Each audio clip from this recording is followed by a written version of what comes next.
Bonjour à tous et bienvenue dans cette nouvelle vidéo et c'est parti pour l'Euro 2020 en 2021. On va pouvoir pronostiquer groupe par groupe l'ensemble de la compétition, les buteurs avant de passer au dur de la compétition à partir du 11 juin prochain et le match d'ouverture entre la Turquie et l'Italie. Auparavant donc plein de vidéos qui vont sortir et aujourd'hui la première, je voulais tout simplement commencer par l'analyse d'un groupe, le groupe A, celui qui comporte la Turquie, l'Italie, le Pays de Galles et la Suisse. On va décortiquer un peu les 4 sélections, de passer au classement de ma poule et aux résultats de chaque match. Si vous êtes nouveau sur la chaîne, bienvenue à vous, n'hésitez pas à vous abonner, à activer la cloche des notifications et à me rejoindre sur Telegram si vous voulez des pronostics gratuits tous les jours sur le football, le tennis, le cyclisme et également en juillet avec le Tour de France évidemment. À ne pas rater aussi cet été les Jeux Olympiques. On sera sur tous les fronts, donc n'hésitez pas à rejoindre le groupe Telegram, c'est 100% gratuit. Vous avez juste à cliquer sur le lien dans la description et à rejoindre le groupe. Vous ferez partie de ce groupe de pronostics, comme plus de 26 000 autres parieurs. Voici en détail le groupe A et donc les différents affrontements qui vont avoir lieu à partir du 11 juin. Turquie-Italie qui se déroulera à Rome et le lendemain, Pays de Galles Suisse. Un groupe a priori homogène, rien n'est joué, rien n'est gagné. Toutes les équipes peuvent espérer se qualifier. Je rappelle une règle fondamentale pour l'Euro, c'est qu'il y a évidemment les 2 premiers de chaque groupe qui se qualifient, mais également les 4 meilleurs troisièmes et ça c'est une donne à prendre vraiment en compte pour le nombre de points, pour le nombre de buts, etc. Je vais présenter un petit peu les équipes en fonction du classement que j'imagine sur ce groupe et on va commencer par la 4e place à laquelle je mettrai moi personnellement le Pays de Galles, les Gallois. C'est une nation que je pense beaucoup de personnes mettra en dernière position dans les pronostics du groupe. N'hésitez pas à dire dans les commentaires si vous allez faire de même ou pas. Même si ils n'ont pas forcément un si mauvais 11 que ça. Si on regarde le dernier aligné, notamment contre les Tchèques, c'est cohérent. Il y a des bons joueurs. Daniel James de Manchester United, Gareth Bale évidemment, Wilson, Ampadu. Donc tout ça c'est plutôt créatif. Mais ça manque, je trouve, un peu de consistance, notamment vis-à-vis de l'arrière-garde qui n'a pas de joueur confirmé de haut niveau. La sélection de base, et ça fait une grande différence, mais elle devait être emmenée par Ryan Giggs, joueur emblématique du Pays de Galles, mais il a dû renoncer à emmener l'équipe pour l'Euro suite à des problèmes personnels. Donc d'une sélection qui aurait pu avoir quelques ambitions. On rappelle quand même qu'en 2016, ils ont fait une épopée absolument fantastique, mais c'est plus de l'ordre justement de l'exploit que d'une certaine récurrence qu'ils vont pouvoir trouver dans les grandes compétitions. Moi je les imagine pas forcément victimes non plus, je pense pas qu'ils vont prendre des gros scores à chaque match, ça devrait sans doute rester accroché parce que c'est quand même une formation qui a de la qualité, qui est capable d'aller marquer des buts. Si on regarde même leur groupe de qualification, alors ça remonte un petit peu maintenant, mais ils ont terminé 2e derrière la Croatie, c'est extrêmement serré. Il y a d'autres équipes qui ont devancé, comme la Slovaquie, la Hongrie, c'était pas gagné d'avance, ils ont quand même réussi à le faire, bravo à eux. Malgré tout, il y a 2 facteurs principaux qui me font penser que cette équipe sera en difficulté. Comme je l'ai dit, le manque d'équilibre au niveau de la qualité des joueurs à différents postes, à différentes lignes, c'est pas égal partout et ça devrait finir par poser problème, je pense, pour se qualifier dans les matchs ou dans les moments chauds. Eh bien, je vois pas l'équipe du Pays de Galles faire la différence. Au contraire, je pense pas que ça tournera en leur faveur. Et le deuxième point très important, c'est que cette équipe, elle devait être emmenée par Ryan Giggs.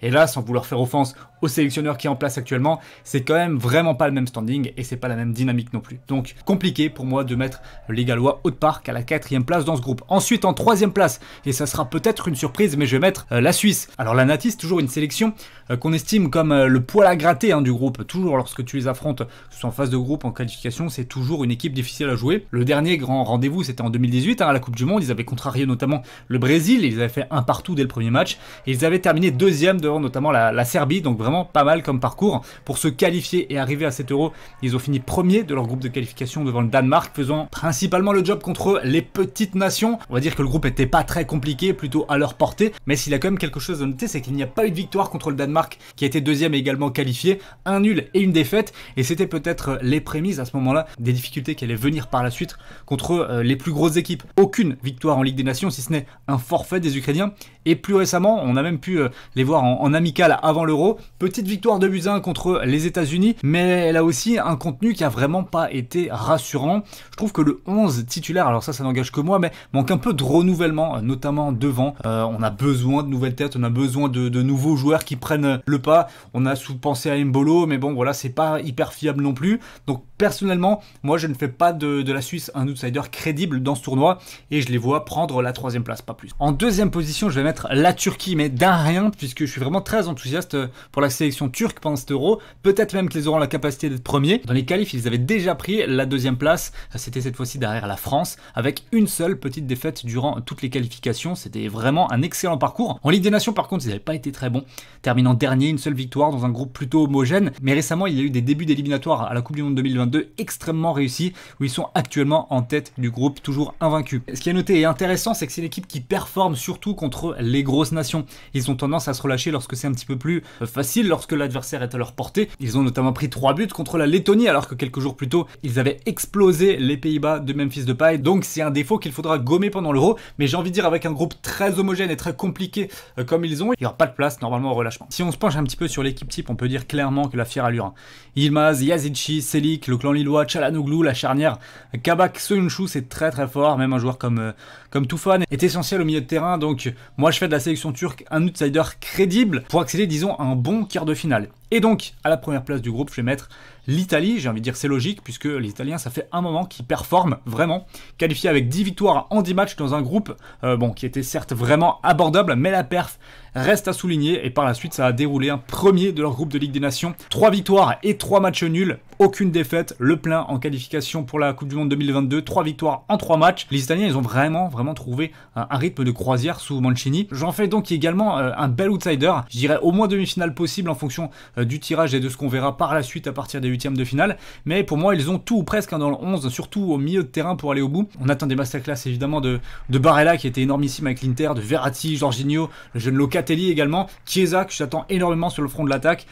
Pour moi, c'est vraiment peut-être l'un des joueurs révélations de cet Euro, qui a fait une excellente saison avec la Juve, une Juve qui a été pas bonne cette saison, mais lui il a quand même surnagé, je trouve. C'était vraiment le joueur le plus dangereux de son équipe, donc je l'attends à un très grand niveau sur ce tournoi. Maintenant, on a donc le classement: Italie 1, Turquie 2, Suisse 3, Pays de Galles 4. Et on va pouvoir s'adonner au jeu des pronostics sur chaque rencontre. En commençant par la première journée, Turquie-Italie, Pays de Galles Suisse. Je vais partir sur un statu quo et 2 matchs nuls lors des 2 premiers matchs, un partout. Et un partout, ça ferait des neutralisations qui sont, je trouve, assez logiques. Voilà, l'Italie aura une grande pression à Rome lors du match d'ouverture face aux Turcs qui lâcheront rien et qui aiment jouer contre les grandes nations. Donc le nul, pour moi, il est sans doute probable dans ce match-là. Ça laisserait plein d'opportunités pour la suite. Et pareil, entre le Pays de Galles et la Suisse, je vous ai dit que je voyais pas non plus le Pays de Galles en martyr du groupe, en victime. Donc dans mon esprit, ils arriveront quand même à accrocher un point à la Nati. Là où ça se décantera, je pense que c'est à partir de la deuxième journée. Et là, je vais partir sur les 2 mêmes scores, mais 2 victoires 1-0.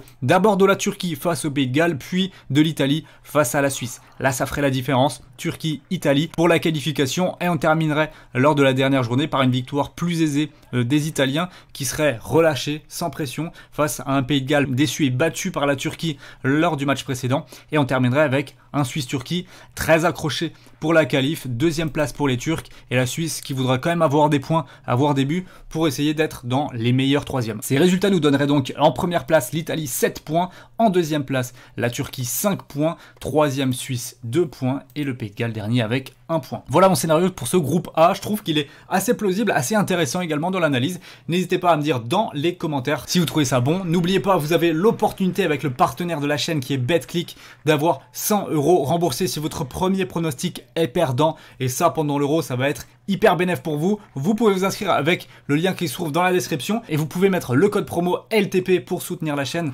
lorsque vous serez à cette étape au moment du processus d'inscription. Merci à tous d'avoir suivi cette vidéo et nous on se retrouve très vite pour en apprendre plus par rapport à l'Euro et détailler tout ça sous l'angle pronostic paris sportif évidemment. Belle journée à tous, ciao ciao.